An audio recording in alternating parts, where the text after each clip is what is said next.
आवा ना बैठा ना सुनावे छिया। अभी आप सुन रहे हैं मैथिली रुचि म्यूजिक से बसवारी। अभी आप सुन रहे हैं मैथिली रुचि म्यूजिक से हमारा ससुर के 3 गो बेटी माँ गायत्री रिकॉर्डिंग स्टूडियो। हमारा ससुर के 3 गो बेटी, तीनों के तीनों कर बाप जेठी। जाछी हम जब ससुरारी में हमरा घुमावे खूब बनावे, मांगे छे चुम्मा बसवारी में।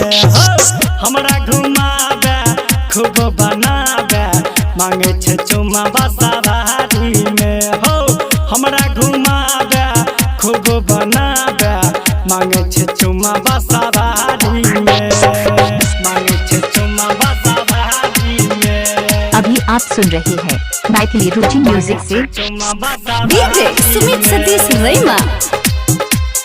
डीजे सुमित सतीश रैमा। मांगे छे चुम्मा बसवारी में। चूड़ा दही के रोज कर छे भोज, हमरा से रोज रोज मांगे छे डोज। बड़ खबर छे रोज मांगे छे डोज। चूड़ा दही के रोज कर छे भोज, हमरा से रोज रोज मांगे छे डोज।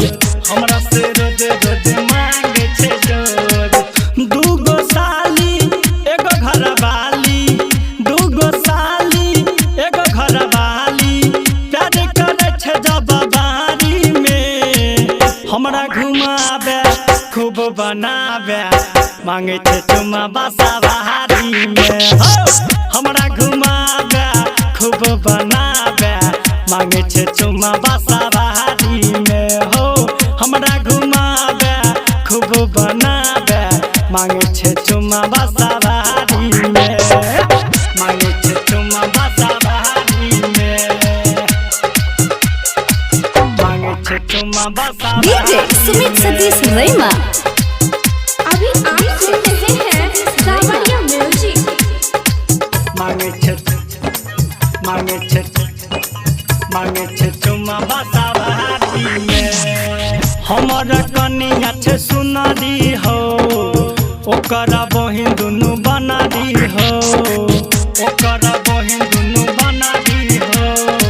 हमर कनिया छे सुनरी हो, ओकर बहिन दुनू बनारी हो, ओकर बहिन दुनू बनारी हो।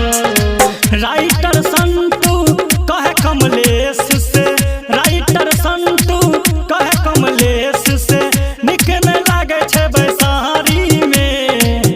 हमरा घुमावे खूब बनावे, मांगे छे चुम्मा बसवारी में। हो हमरा घुमावे खूब बनावे, मांगे छे चुम्मा बसवारी में। हो हमरा घुमावे खूब बनावे, मांगे छे चुम्मा बसवारी में। अभी आप सुन रहे हैं मैथिली रुचि म्यूजिक से